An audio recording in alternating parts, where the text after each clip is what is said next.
आज की इस विशेष गहन चर्चा में प्रवेश करते हैं, जहां हमारा लक्ष्य बहुत ही स्पष्ट और सीधा है। बिल्कुल, वैदिक संस्कृति और समाज से जुड़े उन सभी महत्वपूर्ण तथ्यों और रहस्यों को डिकोड करना जो प्रतियोगी परीक्षाओं के लिए बहुत जरूरी हैं। हाँ, मतलब जो लोग एसएससी, रेलवे या यूपीएससी की तैयारी कर रहे हैं ना, उनके लिए।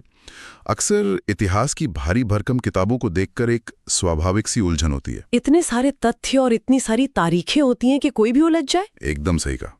तो आज उन किताबों के पन्नों से बाहर निकलकर प्रारंभिक और उत्तर वैदिक काल का एक ऐसा साफ और दिलचस्प चित्र प्रस्तुत करेंगे जो हमेशा के लिए याद रह जाए। शुरुआत एक बहुत ही रोचक तथ्य से करते हैं।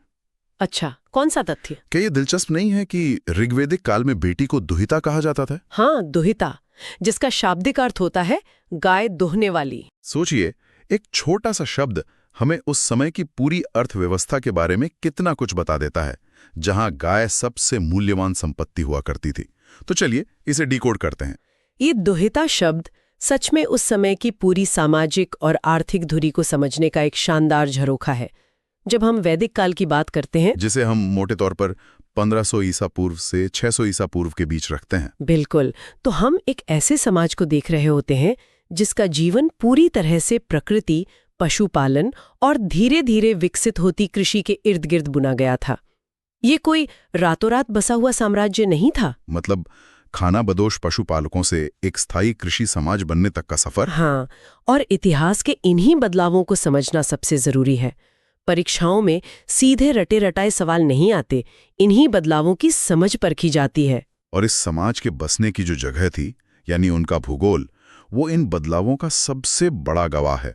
वैदिक सभ्यता मुख्यतः सप्त सिंधु क्षेत्र में फली फूली, जो आज के पंजाब, हरियाणा और उसके आसपास के हिस्से हैं। सही कहा। अगर पुराने प्रश्न पत्रों को देखा जाए तो नदियों के प्राचीन और आधुनिक नामों के मिलान पर अनगिनत सवाल आए हैं। ऋग्वेद में 40 नदियों का उल्लेख मिलता है, जिसमें सबसे ज्यादा बार सिंधु नदी का जिक्र आता है। सिंधु उनके लिए सिर्फ पानी का स्रोत नहीं थी, बल्कि शक्ति का प्रतीक थी। लेकिन दूसरी तरफ सरस्वती को सबसे पवित्र माना गया है। एकदम सही, जिसे उन्होंने नदी तमा यानी नदियों में सर्वश्रेष्ठ कहा है। और नदियों के इन प्राचीन और आधुनिक नामों का मिलान सचमुच कई बार उलझा देता है। लेकिन अगर हम इसे थोड़ा ध्यान से देखें तो ये बहुत आसान है। सोचिए, आज जिस रावी नदी के बारे में हम जानते हैं, वैदिक युग में उसे परुष्णी कहा जाता था। अरे हाँ, वही ऐतिहासिक परुष्णी जिसके तट पर दाशरागी युद्ध यानी 10 राजाओं का प्रसिद्ध युद्ध लड़ा गया था। बिल्कुल, सुदास और दिवोदास के बीच हुआ यह संग्राम प्राचीन भारत के सबसे बड़े राजनीतिक टकरावों में से एक था। इसी तरह आज की चिनाब नदी उस दौर में अस्किनी कहलाती थी। और जब हम सिकंदर और पोरस के उस महान युद्ध के बारे में पढ़ते हैं जो झेलम नदी के किनारे हुआ था, तो हमारे प्राचीन ग्रंथों में उसी झेलम को वितस्ता कहा गया है। हाँ, वितस्ता। इसके आगे बढ़ें तो शतद्रु या शुतुद्री आज की सतलुज है, जो उस समय पूर्वी सीमा तय करती थी। और विपाशा आज की व्यास नदी है। ये केवल जल स्रोत नहीं थे, इन्होंने पूरे समाज की जीवन रेखा को गढ़ा था। और इन्हीं भौगोलिक सीमाओं के भीतर जो साहित्य रचा गया वो सच में बहुत अद्भुत है। वैदिक साहित्य को समझना मतलब प्राचीन भारत के दिमाग को पढ़ना है। यहाँ 2 बुनियादी अवधारणाएं आती हैं, श्रुति और स्मृति।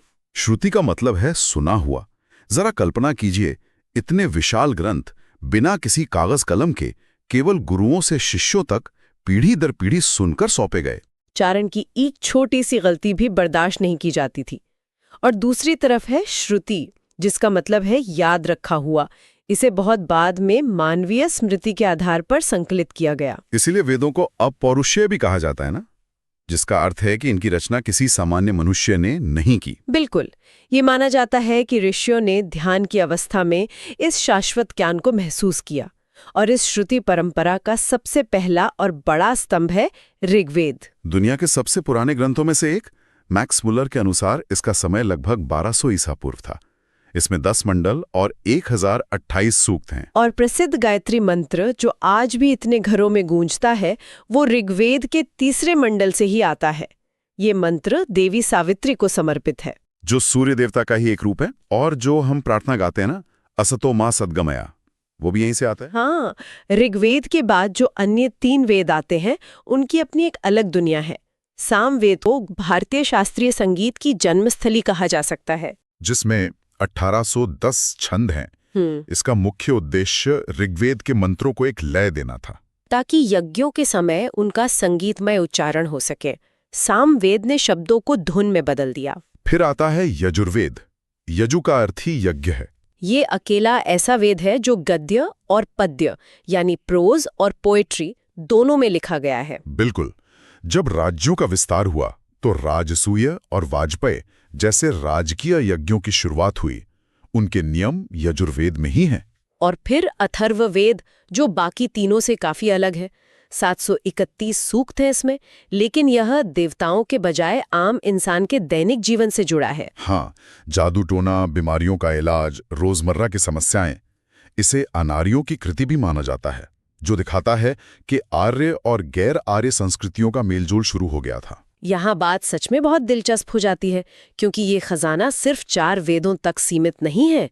उपनिषद भी तो हैं, जिनकी कुल संख्या 108 मानी गई है। उपनिषद दर्शन शास्त्र का चरम है।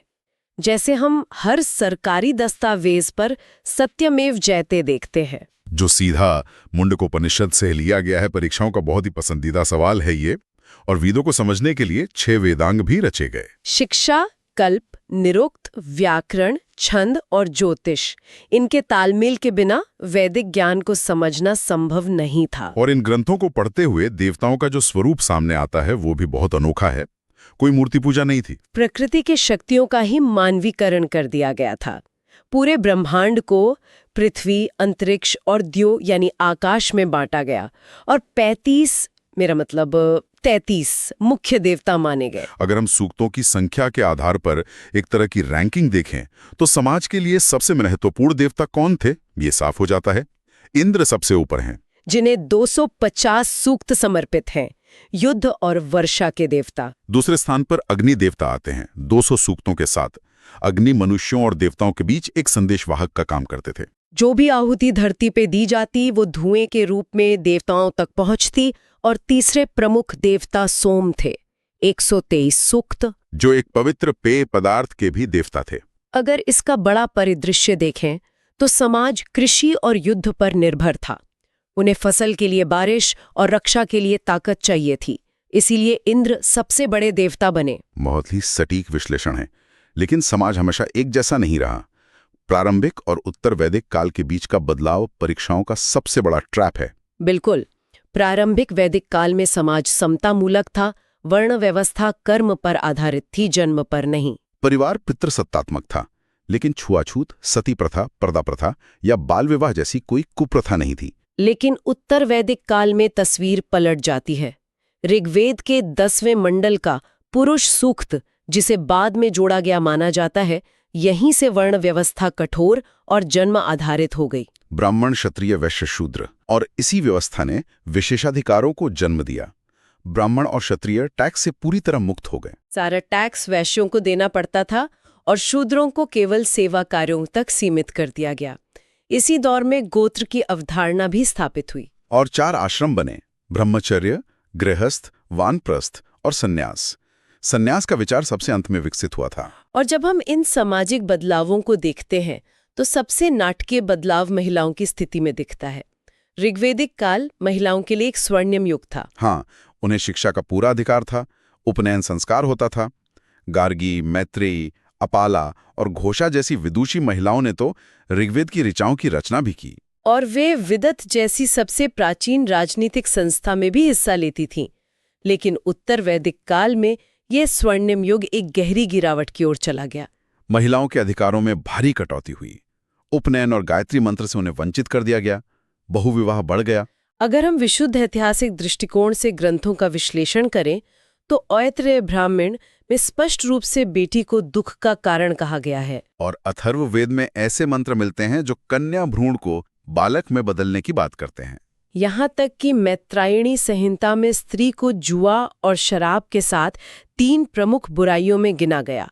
हम बिना किसी पक्षपात के सिर्फ तथ्य सामने रख रहे हैं ताकि समाज के पदानुक्रमित होने की प्रक्रिया समझ आ सके। बिल्कुल, और यही इतिहास को गहराई से समझना है। अब अगर हम उस समय की राजनीति और अर्थव्यवस्था को देखें तो प्रशासन चलाने के लिए विदत सबसे प्राचीन संस्था थी। इसके अलावा सभा और समिति थी।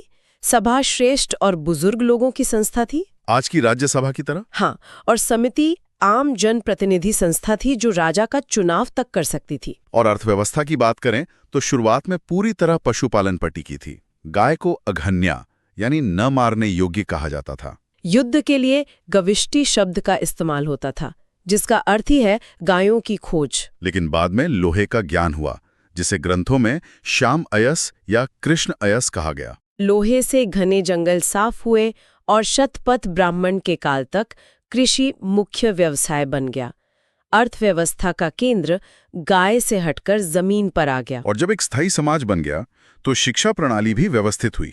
असली गुरुकुल शिक्षा राज्य के नियंत्रण से पूर्णतः मुक्त और निशुल्क थी। प्रवेश की उम्र वर्ण के आधार पर तय थी। ब्राह्मणों के लिए 8 वर्ष, क्षत्रियों के लिए 10 और वैश्यों के लिए 12 वर्ष। पाठ्यक्रम में परा विद्या जो आध्यात्मिक थी और अपरा विद्या जो भौतिक जगत जैसे कृषि और युद्ध से जुड़ी थी, दोनों पढ़ाई जाती थी। परीक्षा मौखिक होती थी। और जो उपाधियां या डिग्रियां मिलती थीं, वो भी बहुत रोचक थीं। 12 साल की पढ़ाई पर स्नातक, 24 साल पर वसु की उपाधि मिलती थी। 36 साल की पढ़ाई पर रुद्र और 48 साल यानी चारों वेदों की पढ़ाई पूरी करने पर आदित्य की उपाधि मिलती थी। अंत में समावर्तन समारोह होता था। बिल्कुल आज के कॉन्वोकेशन की तरह।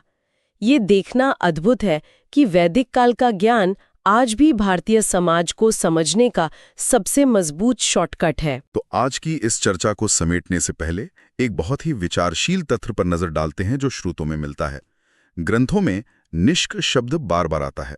हाँ, निष्क। ऋग्वेद में यह मूल रूप से सोने का एक आभूषण या हार हुआ करता था, सुंदरता के लिए पहना जाता था। लेकिन धीरे धीरे उत्तर वैदिक काल में यह एक मुद्रा या करेंसी के रूप में इस्तेमाल होने लगा। आभूषण से सीधा करेंसी। बिल्कुल। ये सोचने पर मजबूर करता है कि मानव समाज में पैसे का आविष्कार किसी राजा की योजना से नहीं हुआ, बल्कि सुंदरता और मूल्य के स्वाभाविक विकास से हुआ। इसी विचार के साथ आज की इस गहन चर्चा को यहीं विराम देते हैं। एक आभूषण के पैसे में बदल जाने की यह कहानी हमें यह सोचने का मौका देती है कि हमारे आज के समाज की कितनी ही चीजें ऐसे ही लंबे ऐतिहासिक विकास का परिणाम हैं।